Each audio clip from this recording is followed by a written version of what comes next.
ఇంటికి వచ్చినాము. చూసారా ఫ్రెండ్స్, ఇదో నేను ఇప్పుడు ఈరోజు మా అన్నయ్య ఫిషెస్ తీయడానికి వచ్చినారు. ఈరోజు మేము ఇక్కడ ఫిషెస్ పట్టుకున్నాం. దొరికినాయా ఫిషెస్? దొరకడానికి వస్తుంది ఫ్రెండ్స్. ఇప్పుడు చూసారా, నేను వాళ్ళు పట్టకండి, మళ్ళా ఫిషెస్ ఉన్నాయి చంపుతాయి.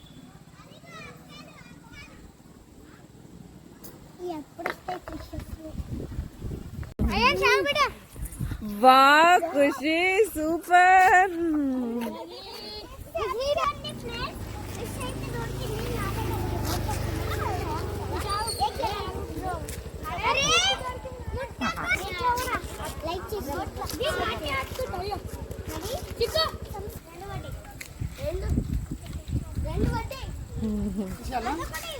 ఫ్రెండ్స్, మా తాత చేపలు పట్టుకున్నాడు. మీరు కూడా ఇలాగనే ఫిషెస్ ఇట్లా వాటర్ వస్తే చాలా ఫిషెస్ వస్తాయి. అవి ఎంజాయ్ చేస్తారండి. లైక్ చేసి సబ్స్క్రైబ్ చేసుకోండి. కట్